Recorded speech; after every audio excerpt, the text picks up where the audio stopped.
Good evening, and welcome to our fifth and our final presentation in this, our Family Life Series 2024. We're so glad you could join us. Family Life Series 2024 is being brought to you compliments of the Church of God Reformation Movement, Barbados. The church at Mile and a Quarter in St. Peter, shepherded by Pastor Lloyd Ainsley Burrows, the church at Gardens in St. James, and the church at Silver Sands in Christchurch, which are both pastored by the Reverend Lennox Boyce, have partnered this year to bring you Family Life Enrichment Series 2024 with the theme, Healthy Families Matter. If you've not viewed any of our presentations today, we do invite you to visit our YouTube channel, where you can access all of them starting from May the 15th. This evening, our focus will be on the vexing issue of unruly behavior that is prevalent in our society. But more important, we will look at how healthy families can positively impact this vexing issue. Our presenter for this evening's session is no stranger to us. He is a fellow saint and has worked very closely with us in the past, facilitating several of our sessions, both in person and online. I do hope that you've armed yourself with your questions this evening. So before I introduce our presenter, I want to encourage you to place all the questions that you have in the YouTube chat, even now as we go along, so that they can be relayed to the presenter for his wise and well-informed responses. Our presenter is Administrative Bishop and National Overseer of the New Testament Church of God. He's also the Senior Pastor of the Kingdom Empowerment New Testament Church of God, Managing Consultant of Exousia Consultancies, Leadership Consultant and Certified John Maxwell Team Coach, Mentor, Trainer, and Teacher. He is the husband of Natalie and father of Zachary and Zoe. I am delighted to present to you this evening our facilitator, Bishop Kenroy Burke.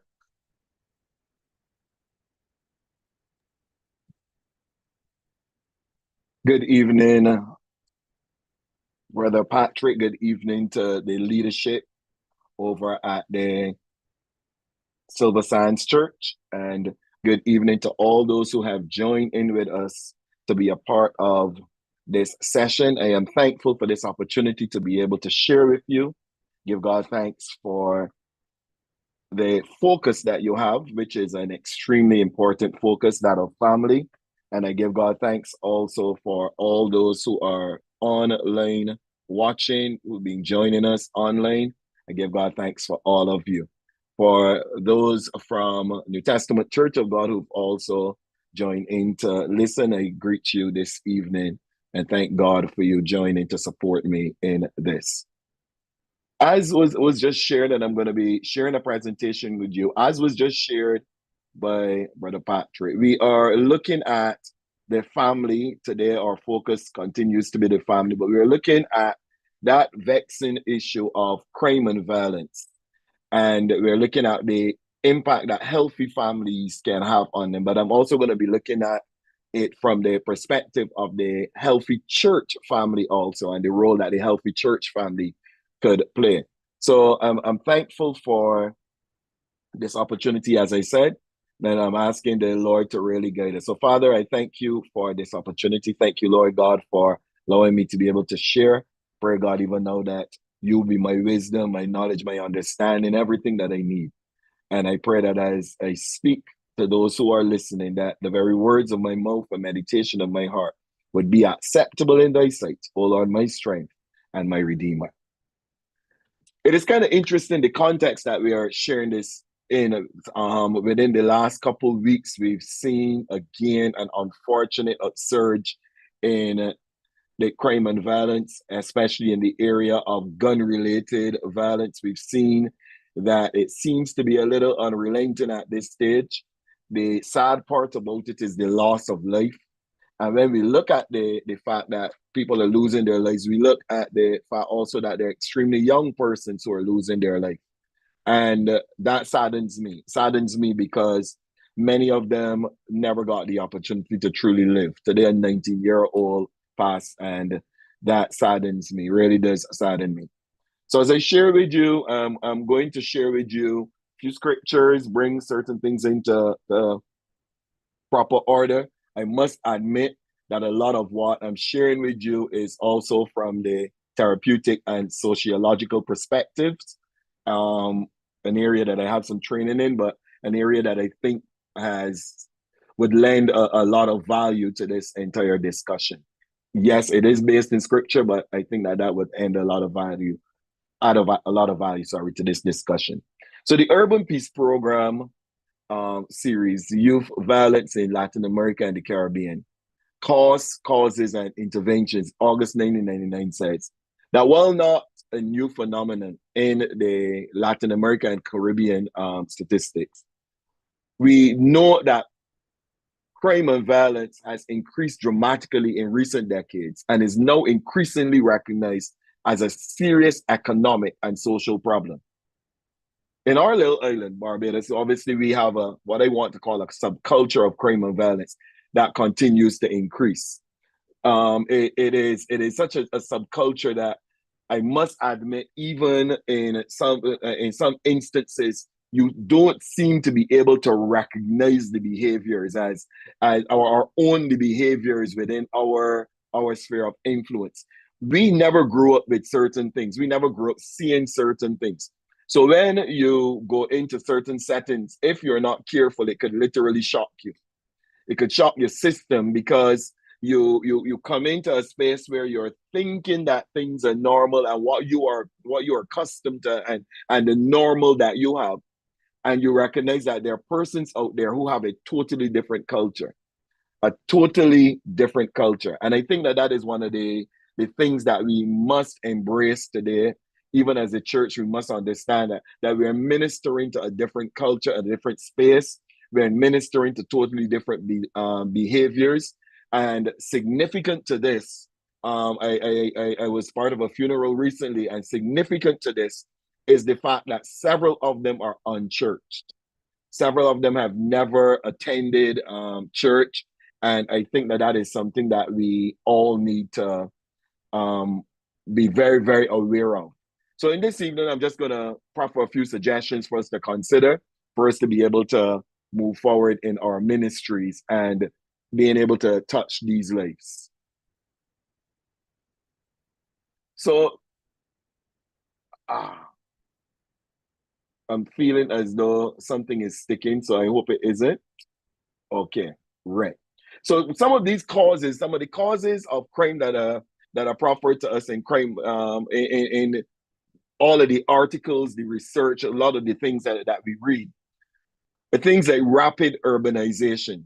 So we have a case where several of our persons, and we know that there are certain districts that are identified as crime hotspots. The problem with a small nation like Barbados is that starts to spread.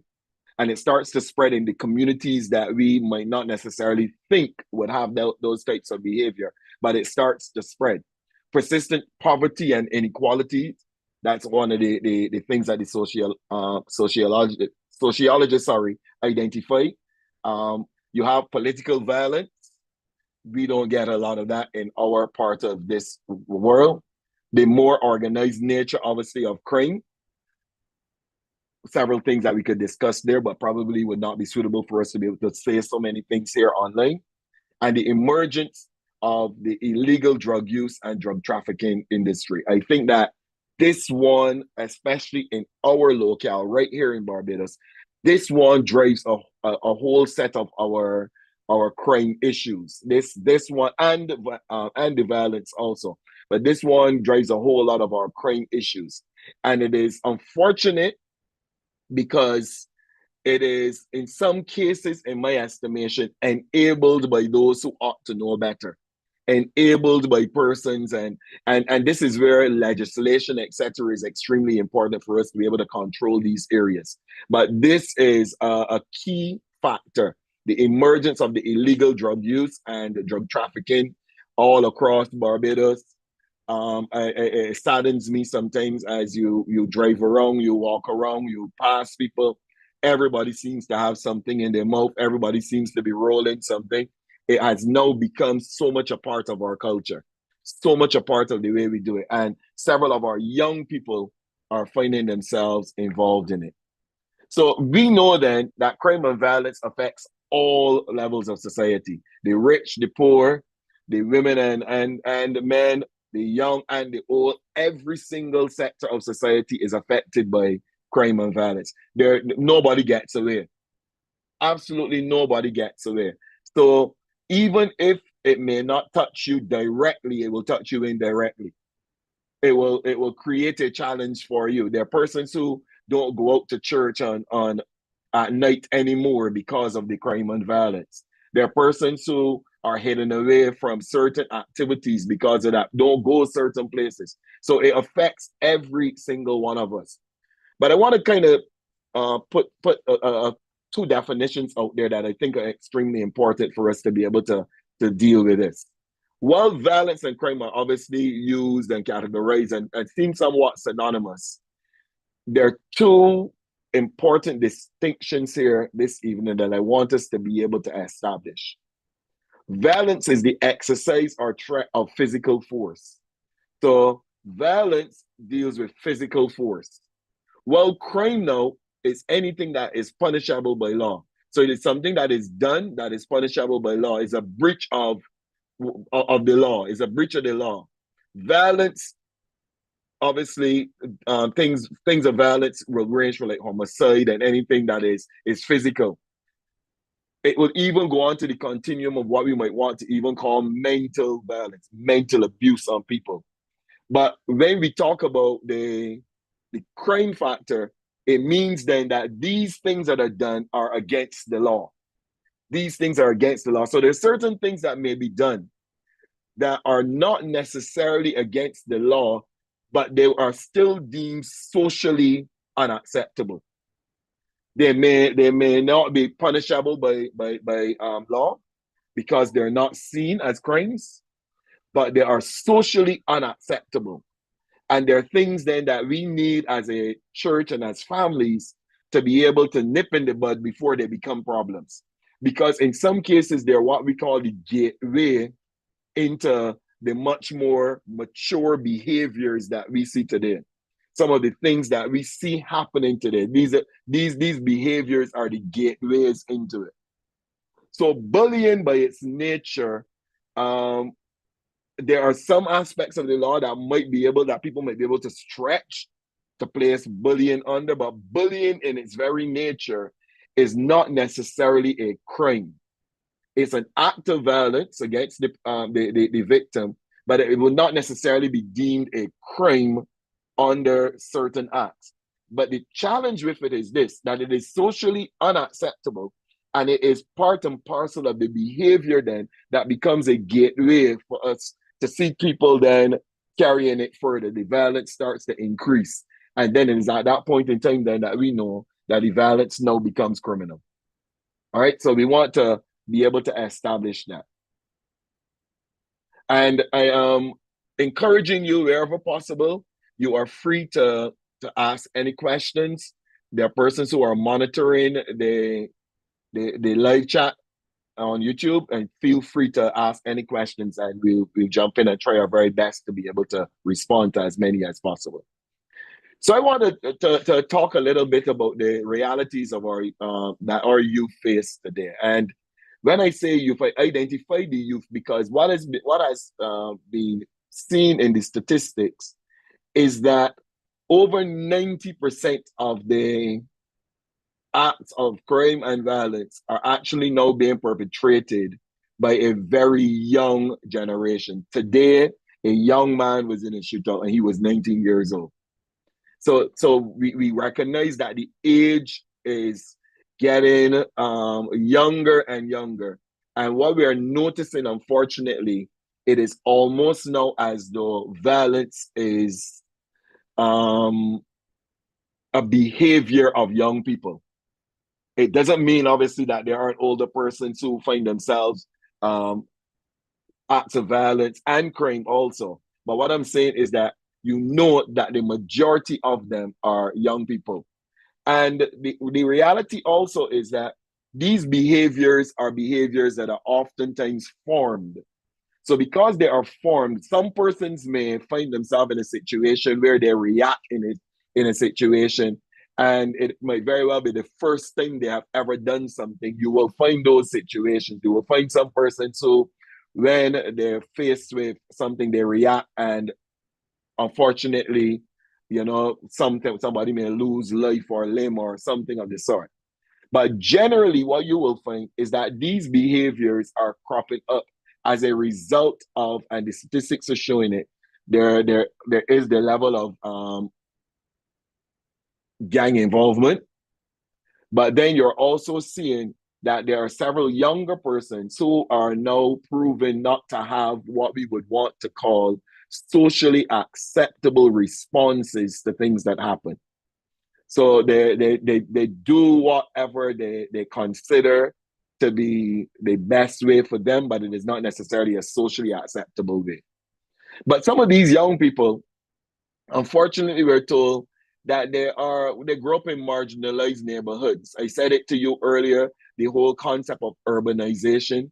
You find persons in the outskirts, in the city, in the outskirts of the cities, any main area, even what we would call our secondary cities, they find themselves in those areas, and generally they are struggling with trauma and stress related, obviously, to violence that they see around them, domestic violence, and even as to the extent of child abuse. They're young boys and young girls who grow up seeing guns on a daily basis, seeing people toting guns all around them. They're young boys and girls who, by the age of, we're told now, 9 years old, have already smoked marijuana. There are some of them who have already handled guns at that age. In fact, in some cases, you hear of them, some persons carrying them to school and those kind of things. So those are the realities that those persons are facing. Again, I said to you, in some cases, for some of us, it may be a culture shock because we have never heard anything of this sort. We've never been able to relate to it because of the communities we grew up in, or in the family structures that we grew up in. But these are young people now who are exposed to these things. They're exposed to them right there in their households, right in their household. They're seeing violence. Some of them are victims of child abuse. Some of them are victims of violence. In some cases, there's a misunderstanding of discipline. So persons are no longer disciplining for the sake of the child, but for themselves, and there's a misunderstanding of discipline.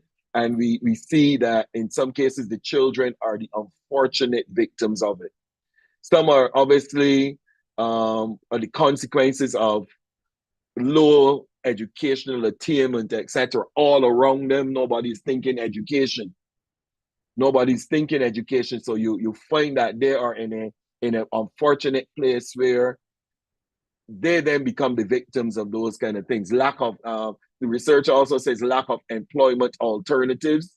And I add also to alternatives, I also add opportunities. So several of them don't have any opportunities.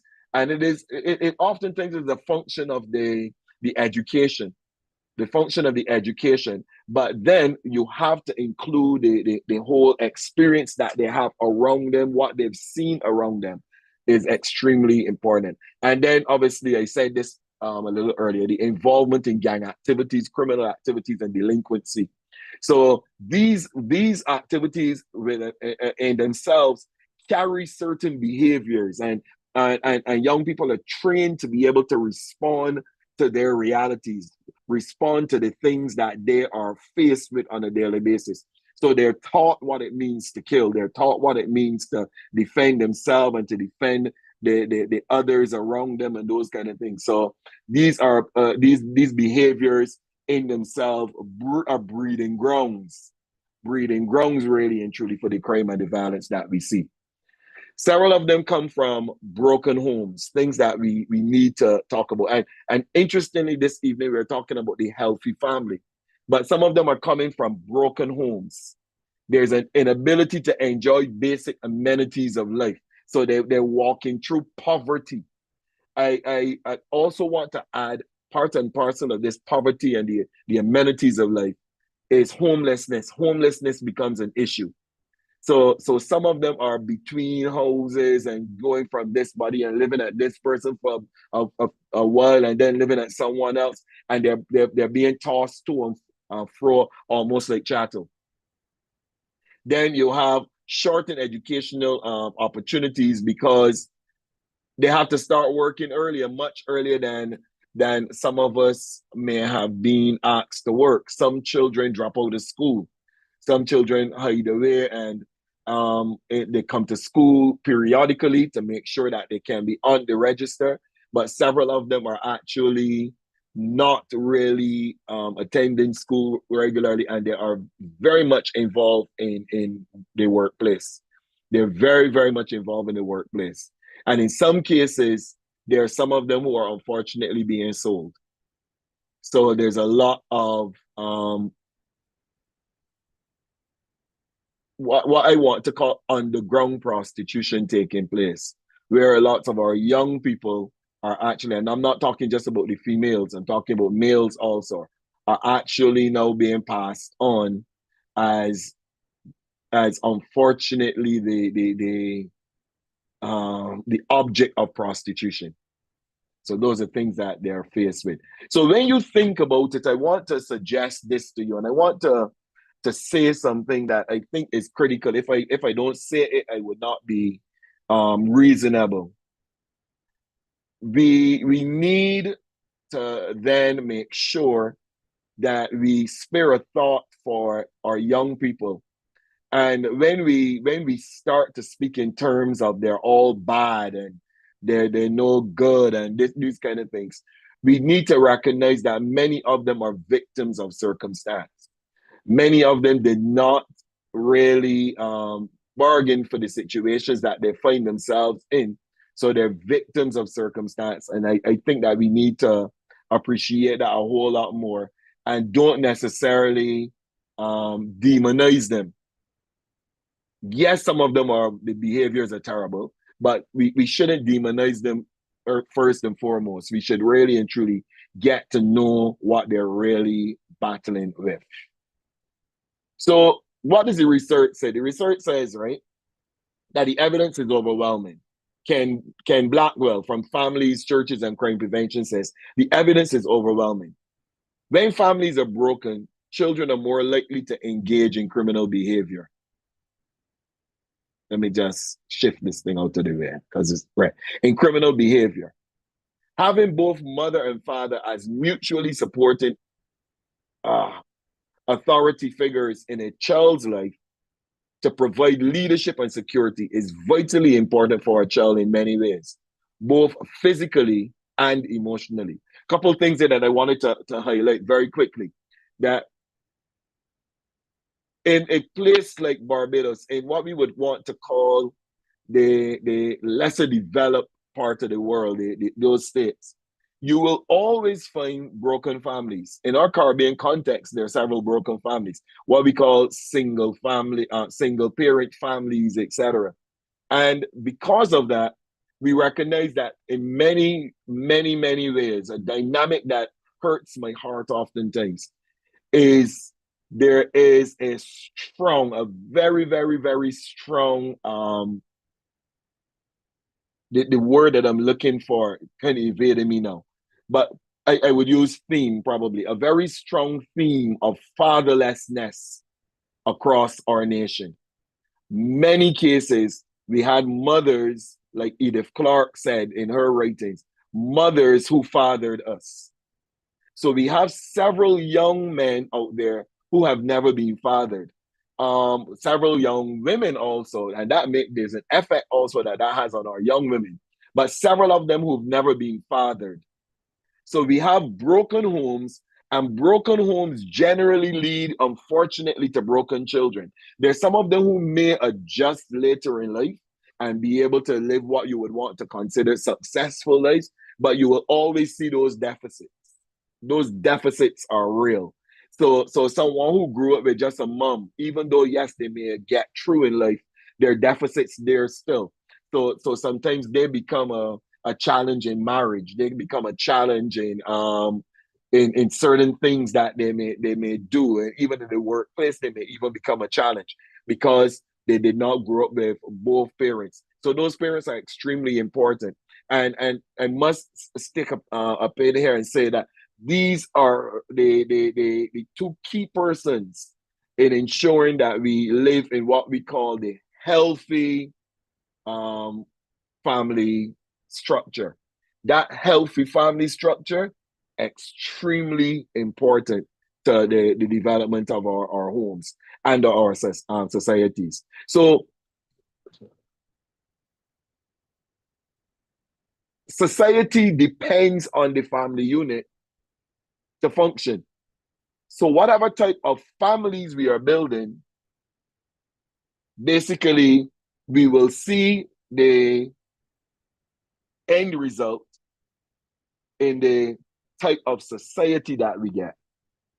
So our society really and truly is a function of our family structures.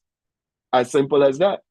And if we are failing in families, we will also see a whole lot of failure then in the society.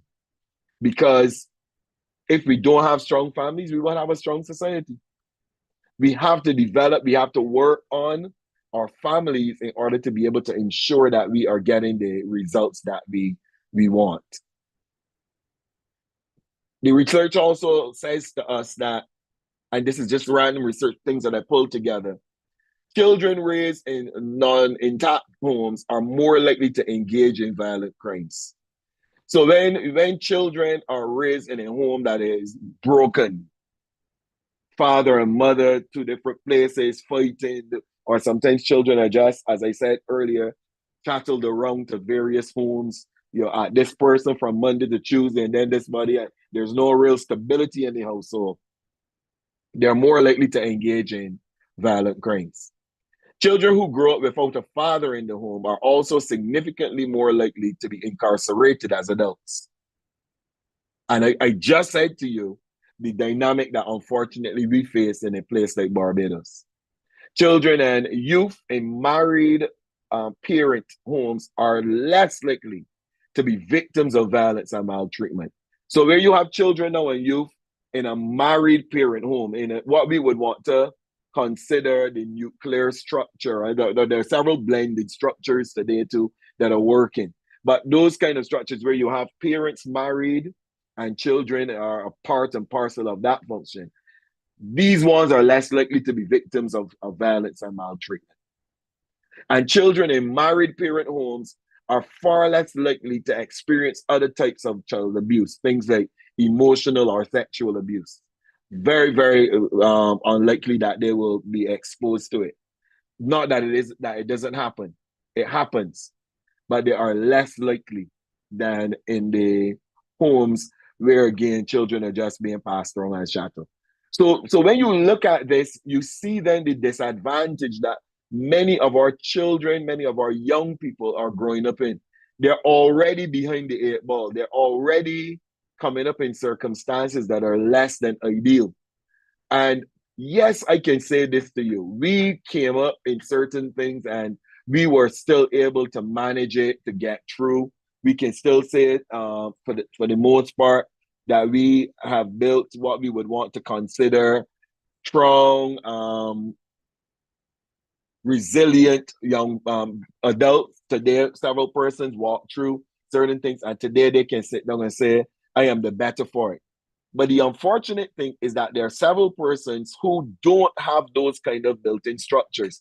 Again, we have removed from our society what we would call the extended family function. And even if you don't have the mother and father there, the grandparents stepped in or the auntie stepped in and raised the child. So the child still came up in a pretty strong environment. Today, those things are fading away because um, there's the unavailability when it comes to those parents and those not parents, those aunts and uncles, and the extended family is now a whole lot more loosely put together. If I would want to say, it's broken too. So as a result, our children don't have that kind of element where somebody steps in, because there's several persons who may be listening right now to this session, and you can say to me, I did not have my mother and my father. Some people in those days, the industrial days, several parents migrated, went overseas, lived, but you stayed with your grandparent and you're still communication, you go down on summers, those kind of things. But what was interesting is that you were still parented. I think the problem is that we are seeing that there's a now a breakdown even of the parenting function itself. Several people are not parenting. They're getting children, but they're not parenting. And that has also created massive issues. So as I press ahead, I asked these two questions of you, and I think that these are extremely important for us to be able to answer in order for us to be able to move on then to the next level in this session. The first question that I ask is the church currently doing family life effectively? I don't know if there's a way that we might be able to get some responses. Probably a couple persons may be able to chime in. But if from your estimation, or do you think that the church is doing family life effectively? Is the church really functioning and doing teaching and developing this whole family life? Or are we probably in a place where we could say, because the church is a function of the society also and the families and everything that we have out there, those broken families are also finding their way in the church, and those broken families are now being manifested in the church. So you have a broken family structure coming into church and not necessarily being dealt with. So what you find is that those broken family structures are creating problems even in the functioning of the church. I hope you're with me. I hope everybody's understanding what I'm saying. So when that happens, you have the broken structures coming into church and creating that challenge. I guess you all could appreciate that the next question then is extremely critical. What can the church in its current state do to assist families in our communities relieve crime and violence? What can the church do? Because if the church is a group of families coming together to create what we call the church, and this is the church organization, but also the church organism. If the families are failing, it means then that the church is starting on a premise of failed families. And it means then, unless, as I said, we deal with that, we're going to start to feel the effects of that. But then in this area of family life, enrichment, etc., it becomes more challenging for us to be able to minister then to the non-church families in our communities, because we ourselves are fighting with the issues. We ourselves have issues that we need to deal with. So I want to, I'm just wondering if there may be any questions at this time. I was trying to see if there would be any questions being asked. Patrick, I see Patrick in. Yes, there is a question here. And the question is, what can the church in its current state do to counteract the kind of crime and violence that we are presently having in its present state? What can the church do in its current state to all right. So that question, Patrick, is going to be answered very shortly. That question is the main crux of my response. Yeah, thanks. There's another issue, Dr. Burke. When you mention the whole aspect of the broken families. And so I do know that there is the case where the world has a hand on our young people, so that the world, society, um, draws our young people away, teaching them what is considered culture. And so the church in itself tries to, the church has a responsibility to impact those young people in the ways of Christ. But you have, on the one hand, in the name of culture, our young people being inculcated in that way. And so when the church, which is the intention of the church, try to positively impact on that, there's a kind of a struggle, because there's the world that is drawing the young person away, and the church is trying its best. And more often than not, it appears as if the world is having the greater impact on that child. And I'm glad you used the two words, it appears, because oftentimes I think that we may give a little bit more power to what really and truly is not the prevailing element. I think that the church will always fight culture, because the church itself is the culture to society. Church itself. So church itself goes against the grain of society. So it will always have the society to battle and the culture of the society to battle. I get a little confused when we expect unsaved people to act saved, when we expect Christian behaviors from non-Christians. We must embrace the fact that the world will be the world, but the church has to be the church. And that is something that I want everybody to capture this evening. The world will be the world. That's what the world is supposed to be. Sinners will be sinners. Unsaved people will be unsaved people. Outside of the grace of God, that's who they are. But when we understand, and we work now from our end, we understand that as the church, we have a responsibility. We then don't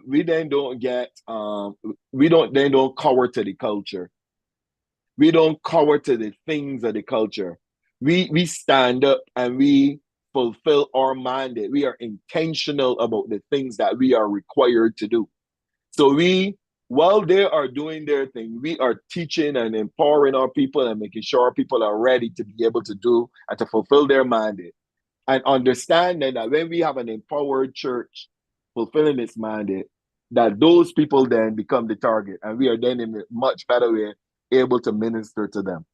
But while they're unsaved, unfortunately, their behaviors will be that of the unsaved, and fighting the culture. I know that this is something, especially with our North American brethren, that they fight the culture, fight it hard. I mean, it's along political lines, all sorts of different things. And I always wonder if that is our role, or if our role is really and truly to be salt and light. And I'm going to share a little bit concerning that very shortly. So what does this healthy family look like? And I will be answering the questions that I posited concerning our family. I'm going to, the church family, I'm going to answer those questions also. But what does this healthy family look like? Psychology today identifies 6 characteristics of healthy families. They respect healthy emotional, physical boundaries. That's the first one. They see each family member as an individual with an opinion. They set consistent, fair, and age-appropriate rules and expectations. So if you look at those things, there's a understanding of the individual, but not just an understanding of the individual. The individual fits into a unit. Therefore, the individual understands that, yes, my individualism is appreciated, but I also have a responsibility to the rest of my family. And I think that is sometimes where we go wrong in parenting. Again, just this week I heard somebody, and I do understand the whole concept of being friends to your children, but I want persons to recognize that they're parents first. A parent can be a friend, but if we start from the premise of being the friend, it becomes a little bit more challenging to be the parent. And I think that we all need to embrace the fact that we are first and foremost the parent of that child. So in that family unit, each person, we respect your individualism. We respect the fact that you have opinions and everything else. We are not like in the past where we were told be seen and not heard. We give persons opportunity to be able to share, etc. However, we also learn to appreciate that as an individual, I still have a responsibility to my other family members. And I am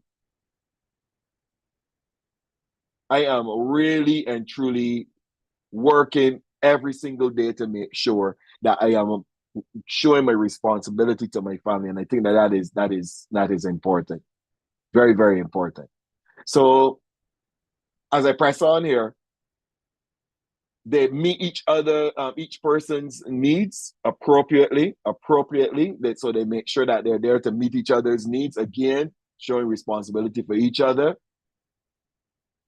All members of the family feel safe and secure. So within that unit, you feel safe and secure. I think, again, this is an element.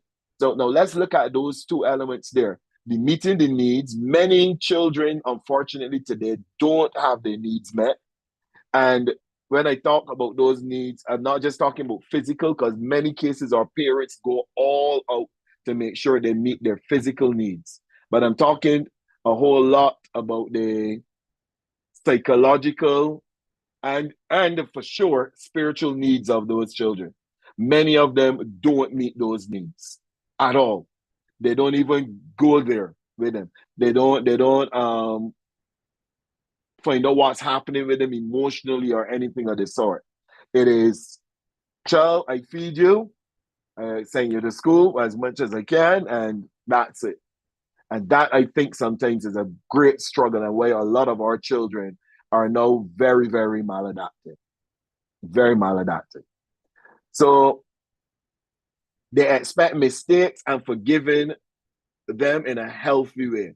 Again, we look at these, and if we were to probably tick these off based on what we see in our current society, we will probably find that we can't tick every one of them, because in some cases, we see the opposite. We see people mistreating children, doing whatever they want with them. We see a case where several of our children are not really treated the way that they ought to be. And this is a reality too. Even within marriages, we're finding that within marriages, the marriages are not really sustained well.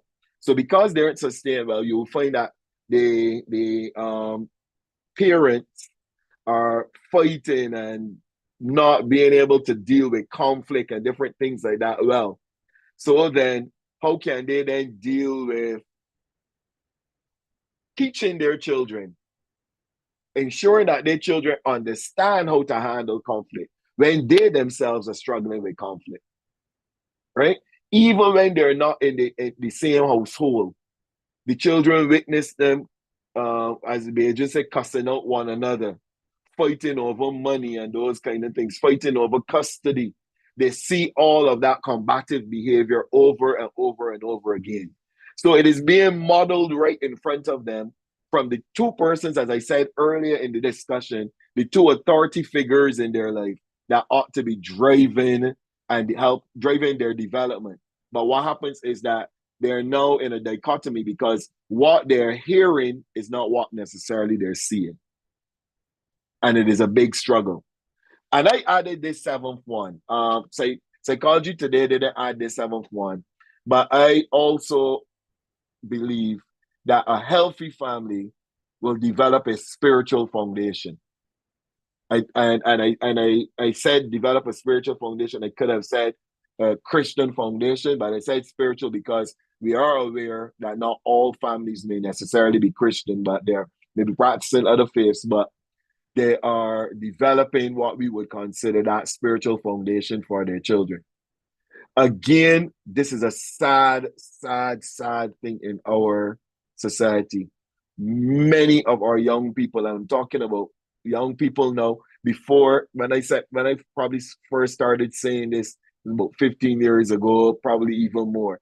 Today now these children are in their 30s and in some cases they're in their 40s, and that's an unchurched generation.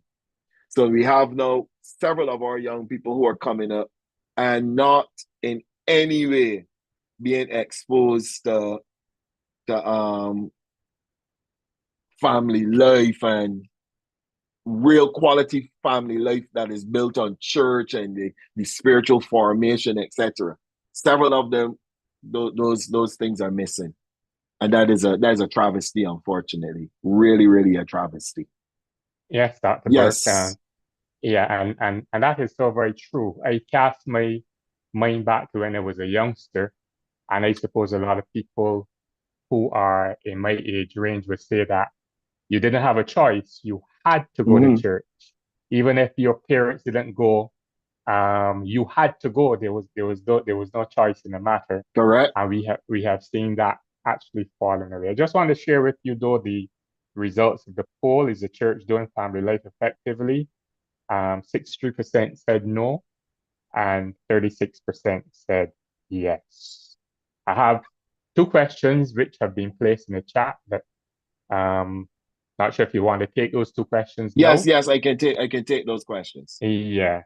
The first question is, could the price of progress be one of the factors contributing to the eroding of the family unit, and thus contributing to the rise in crime and violence? Price of And progress. I think let me deal with that one first, and then I'll go on to the next one.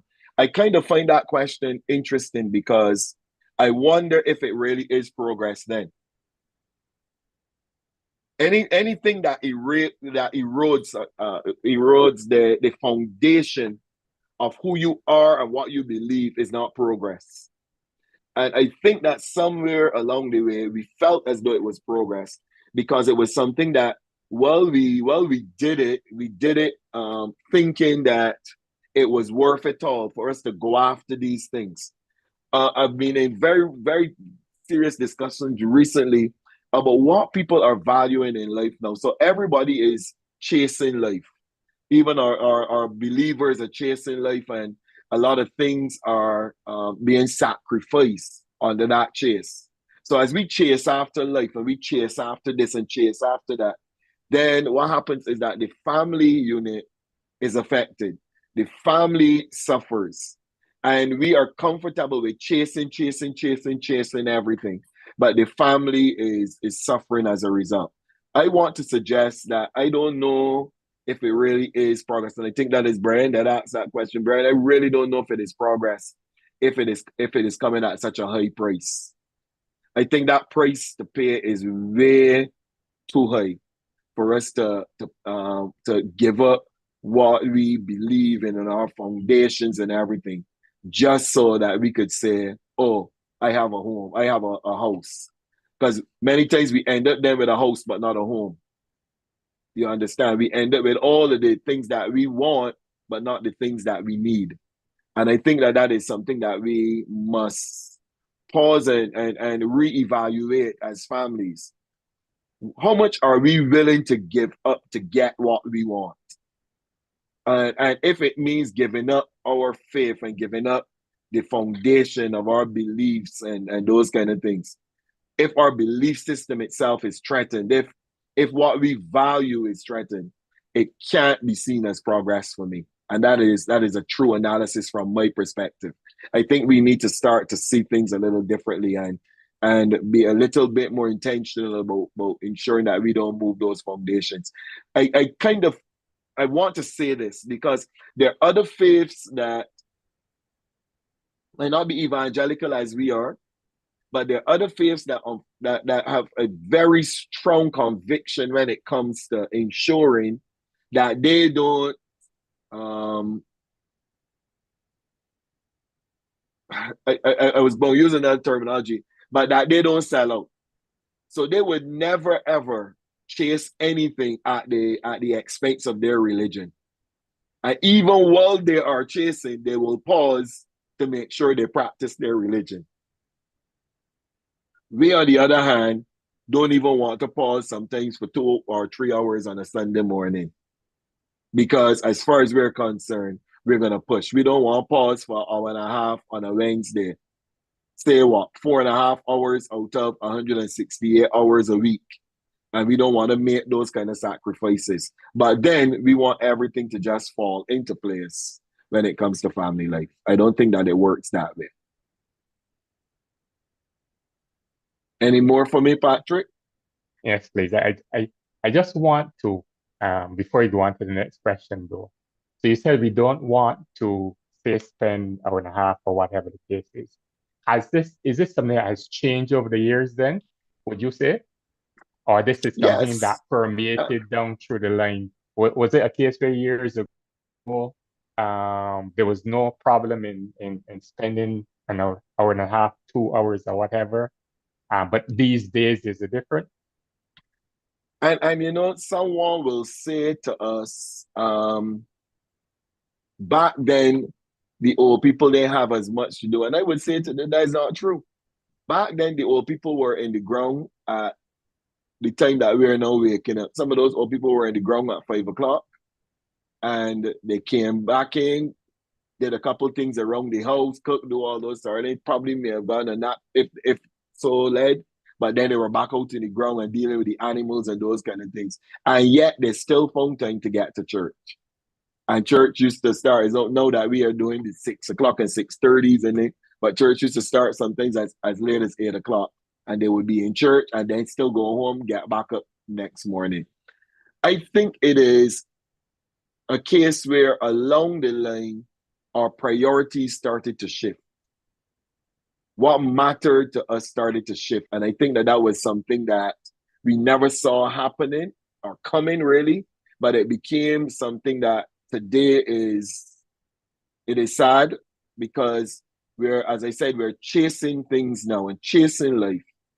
And really and truly, we were meant to lead a good life, but we are now chasing it. So I think that we are in this whole cat race. Everybody is running and trying to get this and get that, and we've changed our priorities. There are certain things that are no longer priority for us. It is amazing that a man could miss church, easily miss church, find something else to do or whatever, but he doesn't negotiate work. He doesn't negotiate missing work. In fact, if somebody misses work, he will probably condemn them for missing work and not the other way around. So I think sometimes we have to reevaluate what really matters to us. Okay, thanks so very much. Let me go on to the other question then, Dr. Burke. And I'm reading this as a comparison between a person who is in a stable Christian home and somebody who is not. So do you find that an individual who, let's say, is over the age of 30, sees salvation more clearly than an individual who is part of a broken family unit? As I said, I'm reading this as a comparison between a person who's from a stable home, stable family, in comparison to somebody who is from a broken one. No, I'm saying two elements. There's almost as though there were two questions being asked. So for clarity's sake, I would probably want to know if the person is doing an age analysis or if they're doing the broken family versus healthy family analysis. You understand what I'm saying? Right? But what I would do is I will still try to answer both of them as quickly as possible. Over 30, what I have found is, and I guess stats may very well show it too, that persons start to become a lot more mature. But what is kind of interesting is that even though they're more mature, they will probably make determinations based on careers, etc. Is at that age that people are focused a whole lot on their careers and getting ahead in life. So you will find that that person may not necessarily, yes, they may see salvation more clearly, but they may have a skewed perspective based on what it is that they want to achieve in life. Some persons may already have certain things in place. So as they settle down a little bit more, probably married, they may be a lot more structured. But in some cases, you will find that these 30-year-olds are the ones who are now searching a whole lot more. And if they find God and quote unquote, God seems to work for them, they will stay there. But if they feel, as though they're not achieving as much as they should, you'll generally find that they make the exit and they go after again chasing this whole life, chasing the structures of life. On the other hand, when you're talking now about the broken family versus the healthy family, I think the stats would have shared that persons who find themselves in healthy family units generally have a better chance and generally find themselves, especially even when it comes to their salvation, in a much more structured environment, being able to navigate their salvation a whole lot better. We know of the situations where there's some young people, the only thing they will hear of God is when they come to church. By the time they walk out, they walk down the gap, is cursing and smoking and drinking and behaviors that they don't want necessarily to be a part of. But then they go in and they're locked into those homes. And that is what they see and hear all day long. And we are trying our very best to change their behaviors. Unfortunately, the limited time that we have with them is far less than the exposures that they get on a daily basis. I hope that was able to answer Paul's question. Yes, and Paul did clarify it was a case of the age analysis. Okay. So you were spot on with that one. Okay. Great. So just give me a chance, then I'm going to move on a little bit, and then we'll come back to a few more questions. So I want to look a little bit at the role of the church then. And as I said to you, families are microcosms of the church. So if they're microcosms of the church, it means that I can't necessarily just speak of the family in exclusion to the church. And I think that when we talk about the healthy family, we are primarily identifying what we would want to consider the healthy Christian family too.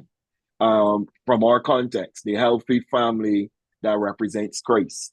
So in Deuteronomy chapter 6, reading from verse 6 to 9, it says a couple of things that I'm going to expand in some points a little and very shortly. It says, and these words which I command thee this day shall be in thine heart, and thou shalt teach them diligently unto thy children, and shalt talk of them when thou sittest in the house, and when thou walkest by the way, and when thou layest down, and when thou risest up. And thou shalt bind them for a sign upon the hand, and they shall be as frontlets between thine eyes. And thou shalt write them upon the posts of thy house and on thy gates. This was the blueprint for educating children in Judaism. This is their blueprint. This is what they believe will work. This was proven stuff. So they said, if you give me that child early enough, that child is going to practice Judaism for the rest of their life. Same way I hear Muslims say the same thing. I hear even the Catholics say the same thing. Really and truly, there is a period in every single child's life, and I could not elaborate on all of it in the notes and things, but those, what we call the formative years, which would be up to about age 5, are extremely critical years. Those are the years when, if you win the child at that point in time, you will probably be able to say that I've won the child for life. So those years are extremely important. Those years are the years when they need to be able to see certain things that you practice in front of them. They need to be able to learn scripture and all those things, develop those skills that are skills for survival and for good living. What happens is that sometimes children don't get that exposure. So again, another challenge that we face is in Sunday school. Not many children go to Sunday school. Not many children would obviously do a devotion at home. Not many children may even read scripture or whatever to the not many parents would read scripture or anything like that to their children before they go to bed. So where there's that vacuum, it means then that the foundation itself is broken down. And it is going to be hard then to build on certain things. So some children are exposed to a whole lot more vices than there are to virtues. And that is one of the concerns that we should have as a church. That is a key role that we can play. So when I look at Ephesians chapter 6, verse 4, there's another segment of it also that takes place. Where now the education now must not be education that and the discipline, etc., that is meted out in the home must not be anything that drives a child to anger. So he says, fathers, do not provoke your children to anger by the way you treat them. Rather, bring them up with the discipline and instruction that comes from the Lord. Same discipline and instruction that is spoken about in Deuteronomy chapter 6. But this now is the responsibility of the father, that they're talking to the fathers now, who is responsible for discipline. And they're saying, listen, fathers, I want to encourage you. Yes, discipline them, but make sure that that discipline and instruction comes from the Lord and not discipline and instruction that comes out of how you feel. As I said earlier, many children are disciplined for their parents' sake and not necessarily for the sake of the child. So when we work with our children, a lot of the things that we consider discipline today would not even be things that we would imagine, because we don't see them as part and parcel of how God would want to deal with our young people. So we have to make sure that the discipline starts right there in the home. The challenge is the missing element of the home. So you have two choices. You either raise your children or you turn them over to somebody who will mistreat them. You have to raise them. You have to do that discipline within the household early as possible. So then that they don't find themselves being disciplined by big hard Batman guarding them every single moment of the day and telling them what to do and what not to do when they're now incarcerated. We are working at making sure that we discipline them. What I have found is delayed discipline becomes distasteful to children. Delayed discipline is distasteful to children. Let me explain to you what I mean when I say so. You don't discipline the child when he or she is much younger, but now they're a teenager, being unruly and disobedient, etc., and then you want to step in and discipline them. It ends up being a fight. Because as far as they're concerned, you should be telling them anything and all that. And they probably saw a whole set of hypocrisies in you and double standards. And they're now fighting you now from a position of knowledge on how you behave, and as well as they're saying, but this is not something you've ever done before. How come all of a sudden you want to hit me and you want to do this, you want to do that? So it becomes a fight now at that age. And I think that is something that we need to appreciate. So the first thing that I want to say to you okay, go ahead, Patrick, and I'm gonna you go ahead, and I'm gonna jump straight back into that. Yeah, I just want to add something though, because I'm not giving an opinion on this, but could you clarify, in your opinion, what discipline is? Because as I said, I'm not giving an opinion, but I know that we're hearing a lot, Dr. Burke, about not flogging, not giving, not really dishing out that kind of punishment or discipline to children. As I said, I'm not giving an opinion, but I do, when I look back, I recognize that there were some individuals back then who did not spare the rod. The Bible said, don't spare the rod and spoil the child. But you had corporal punishment, right? And it appears to me as if the society seemed to have been much better than it is now, right? So I know there's a lot of argument about not flogging. I'm the father of two children, and I would say that I've never had really to inflict any kind of that kind of punishment. I think that they're good children. I think so. I believe so. So I'm not giving a case of beating an individual, but it does seem to me as if back then children were much better. I'm not sure if that's the right expression, than they are now. Not that is not a whole scale statement, but it seems as if back in that day, corporal punishment did seem to work. Right. So do we want to say then, Patrick, that it was the corporal punishment that was the defining factor, or it was the parenting that was the defining factor?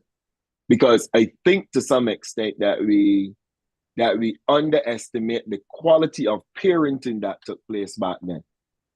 Children were parented. They were parented, and corporal punishment wasn't something that was done all the time. In some households, yes, it was, and it was mismanaged. And if the truth be told, in many cases, the outcomes were not what they expected.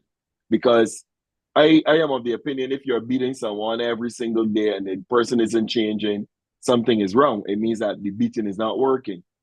So my thing was that in some cases it was misused. But I think that the key element to that age was the parenting. And that parenting was a whole family affair, if you understand what I mean. The extended family included. So it wasn't a case where it was just mommy and daddy, but aunts and uncles and everybody else gave good advice, helped raise children, fed them when necessary, all those things. So children were kind of cushioned in a strong family support network and system. I think that was the defining element, in all honesty, in the growth and development of our society back then, because it was a real family first society. I think what happened, though, unfortunately, is, as we know, certain things started to break down. And corporal punishment then was used to rein back in what was lost. I think I think in the initial days, the early days, corporal punishment was used as a form of discipline to bring children back into line. After that, it then became the way that we try to raise children. So when you try to raise children by beating them and not by teaching them and guiding them, etc., it's going to always be a challenge. It will always be a struggle. And I think that that was the struggle that they faced. So I compare the two societies and I see a whole lot more elements involved there than just the corporal punishment, in all honesty, for me. That is my stance on it. Hope I was able to answer that one for you. Yeah, well said. So then the church then must understand her role as the main educational institution outside of the family unit. I believe the family unit is the number one educational institution. But the church has to see herself playing that role. The school will play a role too. Of course, the school will play a role. But whole families go to church. Whole families don't go to school. And that's something that I had to wrap my brain around. Whole families go to church, not whole families necessarily going to school. So it means then that we have to see ourselves as that main educational institution outside of the family unit. We can't leave the raising of our children, that especially the spiritual development, to schools, or we can't leave it to any other organization. It has to be something that starts in the family and is further developed in the church. The church has a role, therefore, in educating people to reject and prevent antisocial acts. In fact, the message that we preach ought to be central to that. The gospel in its entirety, it's the Beatitudes, all of those kind of things, show us how we ought to behave. And if persons were to be exposed to that, because it is the word that changes people, the word changes people. If we were to expose our people a whole lot more to that, might not be in the preaching form, but even if it's in the teaching and guidance and mentoring and those kind of things, I think that we could start to see a whole lot less antisocial behaviors. So the church also needs to be modeling socially acceptable behaviors. The church has to model them. If the church is not modeling them and they're just preaching by precept but not by example, we're not going to be taken seriously. Our message has to be one that people can see that we don't just preach it, but we live it also.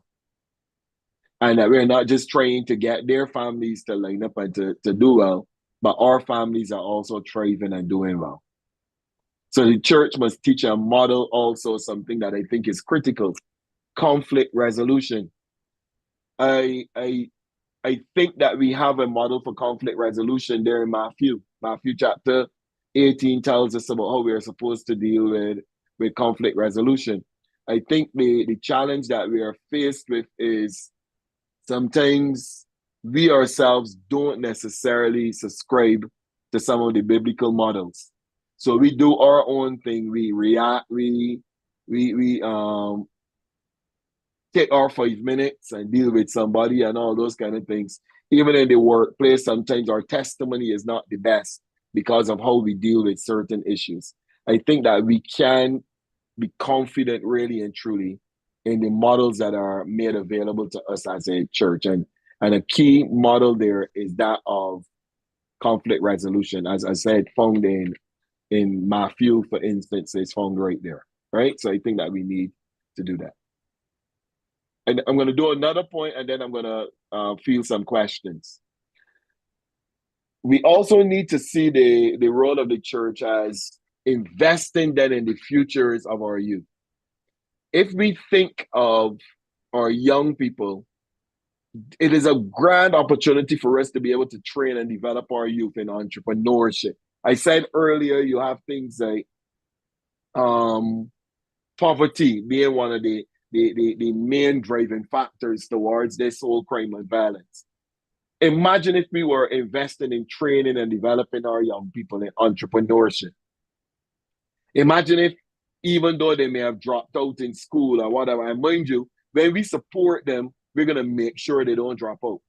But imagine us being able to prepare them then for the world of work.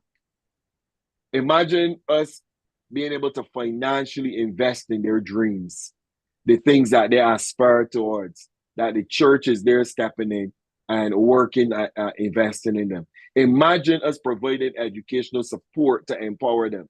So I know some churches are doing lesson programs and all those kind of things. But if we were so much more involved in their what the reports look like and the work that they're doing, and even in some cases we may have teachers in the actual church that might be able to give back. Imagine if we were able to do those things. I think that those things would be a whole lot more handy than we think. And the beautiful part is that we would then be able to see children who appreciate the efforts that are being placed in them. I think the efforts being placed in them is extremely important. So you will see young people who are appreciating the efforts that are being thrown into them. All right. I'm going to field a few more questions here, Patrick. Yeah, there is actually a comment in the chat says that the extended family played a greater role in the lives of children. There was a greater resilience as a family unit. So there is that thought that there was, I think you alluded to it earlier, about the extended family where there were the aunts and the uncles and so who was able then to assist children. I just want you see, to, in this, before you run off there, it's even from the church's perspective and empowerment and things like that. I think that the social development of our children also need to be taken to heart. I think we think the spiritual development has to be done in isolation of social. But we need as a church also to spend some time socially developing our children, teaching them things like the same resilience, teaching them things like never giving up, never giving in, not throwing in the towel, teaching them things like being able to walk away from situations. I think that what happens is that we teach them the spiritual element and we expect them to learn and to adapt the spiritual element without the social skills. And that can't work. Because as a parent, in order for you to be able to say to me this evening that you think your children turn out well, you didn't just teach them to read Psalm 23. You also taught them how to be able to respond to situations in life. You taught them how to be able to handle conflicts and issues and how to be able to deal with criticism and all. You taught them all those things. Today, it seems as though our young people are not taught those things. So if you say something to me by evening, I'm going to make sure you're dead. You understand what I'm saying? And that makes no sense to me because it means that they don't know the things of value of life and all. Those social elements are critical. So they can't be taught in isolation to the spiritual, and the spiritual can't be taught in isolation to them. Yeah, it has to be a holistic holistic approach. Yes, holistic approach. So, Dr. Burke, if you had to give advices to some of the family altars, and we're assuming that there are some family altars that have been broken down, right? If you had to give advices to some of those family altars that have to be reestablished, what would be your take on that? I think you just said it. I think you just said it, that they need to be reestablished. Mm-hmm. I think a lot of them, I think a lot of them died a natural death at the altar of busyness. And we Mm-hmm. got so busy, and as I said, running, they trying to run this race that and nobody seems to be able to win. All you're able to do is to create a lot of debt for yourself and have to spend all your time paying off, and you're tired and your health is getting worse. I think that we made a great sacrifice. The altar ended up on the altar of what we deemed progress, and I think that is the sad part. So your advice is there, which is we need to reestablish them. And it means then that we need to be intentional about reestablishing them. All of us must be willing and able to be a part of the reestablishment. What I find is that we turn up at the table with our phones on mornings, and we are going to spend time eating breakfast and on the phone, as opposed to probably spending some time in prayer together, spending some time reading the word together right there around the table. We can do the same. So I think that we need to be intentional about it. Okay, very well said. Um, there was a question earlier I might have in terms of how the church, because we look at the church being in the midst of communities. The church is a part of society. And so I think you would have alluded to it earlier that there are a lot of broken down communities and people from broken homes and communities. And there's a question, how can the church, or what role does the church has in reaching out to those broken families who are part of communities and societies? What is the church's role, and is the church doing enough to reach those people in our communities who are from broken families? Are we reaching out to them enough? But if we both didn't know, we would probably lead the others who are watching on to believe that you watched my notes, you read through my notes, and that you are now asking me questions based on the notes. The role of the church continues, and I say that Matthew chapter 5 tells us that we are the salt and we are the light. And it means that since we are the salt and the light, look at the community impact that we need to be able to make. The church must be intentional about the community impact. So we have to be visible in our communities, not just the church that is up there in the community, but the church has to be outside in the community, a part and parcel of what is happening in the community. You understand what I'm saying? Jesus was a community man. And Jesus walked his community. He sat and he talked to people in his community. He ministered to people in his community. We have then to be visible in the community. We have to become the chaplains of these communities, being able to meet all of those needs and being able to be there for families, going to families' households for prayer, and when there's a loss in the home, when there's a need for support and those kind of things. That is the role that we have to play. I like to believe that the church should always strive to be first responders in anything. First responders in any single thing. Whatever happens in the community, the church should be on the scene first, where possible. So it means then that you have persons, what you would call informants in the community, saying, Pastor, so and so has happened, and the pastor is able to be there to lend some support, even there before a politician. You understand what I'm saying? Even there before other groups who might be there trying to use it for political reasons. We as a church should be there, being able to be seen within the community. Take some opportunities to actively participate in community activities and events. You understand that why not sponsor a sports team, do some other little things like that, that would show then that we are not just interested, quote unquote, in your soul. That is a priority for us. But we're also interested in your social development. We're also interested in the holistic man. And we are right here in the community being a blessing to them. Now, you have your homework programs and those kind of things for the children. But then you're also involving them socially. The football that they're playing, the church could probably put on a six aside that is focused on crime prevention. You understand? But builds relationship. So the intent here, when you look at it here, is the intent is the church building relationship with the community.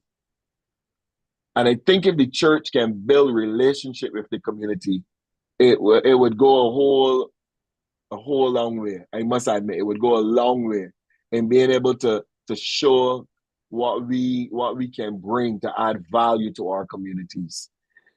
We have become, and this is something that I read very recently. I can't remember the author now, but I read this very recently, and there's a sentiment in my heart of where the author said we have become so indulged in taking care of the healthy that we no longer have any time for the sick. So the church members, we are focused on good church and making sure that we present a good church service and things like that, and feeding those people. So the fed are almost becoming overfed, while there are some persons out there who are hungry and thirsty and need our attention as a church. So the church, in order to be able to bring that balance, let me tell you, the mere fact that they will not even curse when they see the pastor means that if the church is out in its numbers and the salt is out there in the community, that there are certain things they will not do, even if for a while, they will not do out of respect for the church, etc. And you will start to see that things would change around a whole lot more. We are salt and light. We bring flavor to tasteless things, and we bring light to darkness.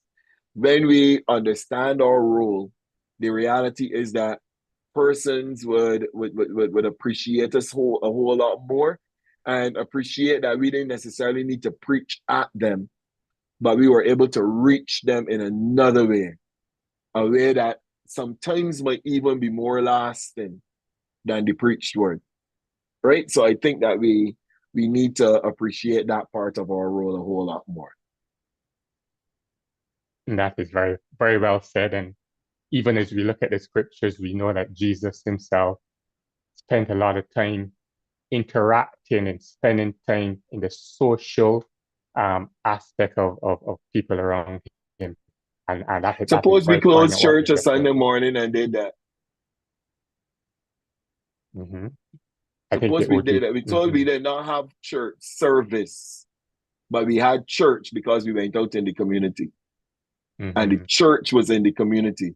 And not necessarily, quote unquote, going out and setting up to preach at them, but going out and just intermingling, just finding out what's going on with them. Some people might think, oh, we wasted a whole day. Or they might even report to their friends, oh, we didn't really have church. But the question is, isn't that who the church really is? The salt and the light. So we can't, I think that we are in danger of giving the church members high blood pressure because they get all the salt. I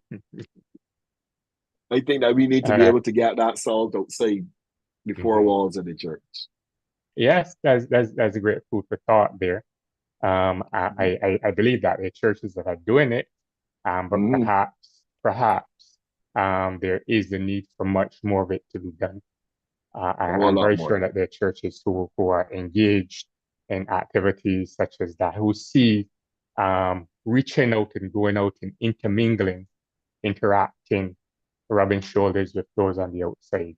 Because those who are on the inside, yes, they're important, but there is also the need to impact positively those who are on the outside. Very well said. All right, so I'm All right, gonna come in. I'm gonna come in. But just two more slides. I'm coming in, yes, okay. and as I come in, then if there be any other questions, then in the end I can probably answer. So then, as families now of the church, it might be a good exercise for us to, as families, adopt a family to invest in. Probably adopt or foster a child in the system, or a child who might be seen as an at-risk child. And we say, listen, you know what, I'm going to make an investment. I actually heard someone say, not me, I would never do that because I'm not bringing anybody's child to taint mine. That's a different perspective there. You understand? What about mentoring the boys and the girls in the neighborhood? That these are as families, healthy families within the church, or just being good neighbors and reporting what you see. Sometimes it is important for us to recognize that we are more than just church members, but we are good citizens of the land. And as a good citizen, there are certain things that you reach out and you're able to do. So these are some four very practical things that we could possibly do. On top of family, invest in them. Adopt, foster a child, mentor the girls and boys in the neighborhood. Probably be good neighbors and report what we see. Basic things, but things that I believe could actually have eternal value. So as I close, there's one thing there that was supposed to be there, but no, that's quite all right. Three main things. The church must therefore know the community and become more involved in the everyday activities of the community. The church needs therefore to be the example in family life. These are things that are the main points coming out. And finally, there must be a strong and sustained training and development component for family life enrichment. Something that I believe that Church of God Silver Sands has captured and they understand. The consistency in ensuring that we are able to enrich our families for the honor and glory of God. I want to end there, and I want to say thank you. I guess, Patrick, there may be a few other questions if possible, but that is the end of my presentation this evening.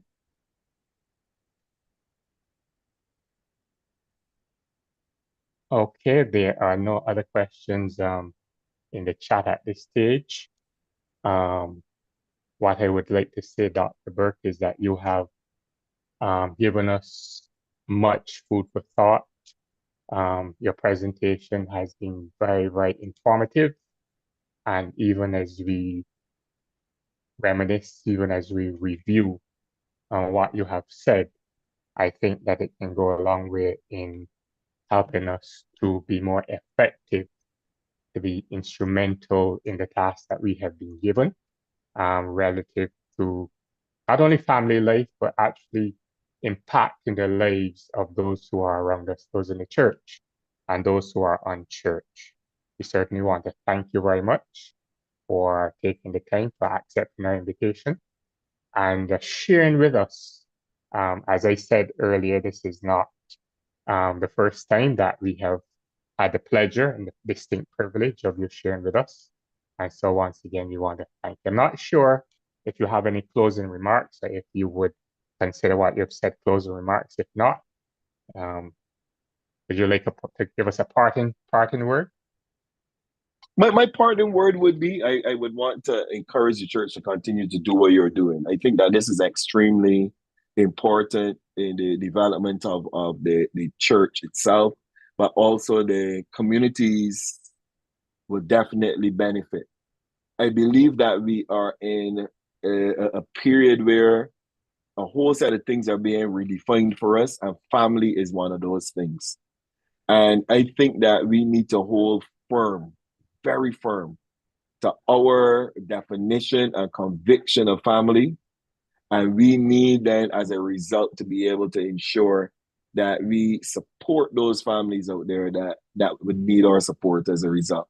I think that we can't relent at this stage. The church can't relent or play around with it. We need to be very, very focused. Everybody else is focused. And I think the church needs to be focused on what it is that we are trying to achieve as a body. I think that the church at Silver Sands is onto something, and I commend you, commend the entire team, and blessings on you. Thanks So again for the opportunity to be able to share with you. thank you very much. Thanks once again, Dr. Burke. And we also want to thank you, the audience, for being with us this evening. We all were the recipients of some very good information. And so we want to thank you very much, audience, for being present and for your invaluable participation. And so this brings us to the end of our 5-week Family Life Enrichment series. And next Wednesday, we return to our World Changers Bible study with the theme, Our Identity in Christ, with presenter, the Reverend Leonard Boyce. We do extend an invitation to all of you, and we look forward to you joining us in that World Changers Bible study. On Saturday, Saturday the 22nd of June, we officially bring our series to a close with a Bible quiz, which will be held at the Church of God at the Garden, St. James, starts at 4 p.m. And we shall be looking at the life of David.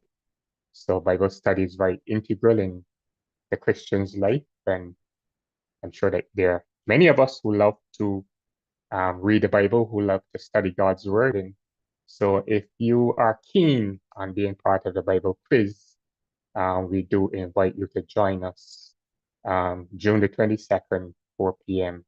at the Church of God at Gardens. Bring along a family member and be part of our Bible quiz. So once again, we thank you. And at this stage, we bid you adieu. Good night and God bless.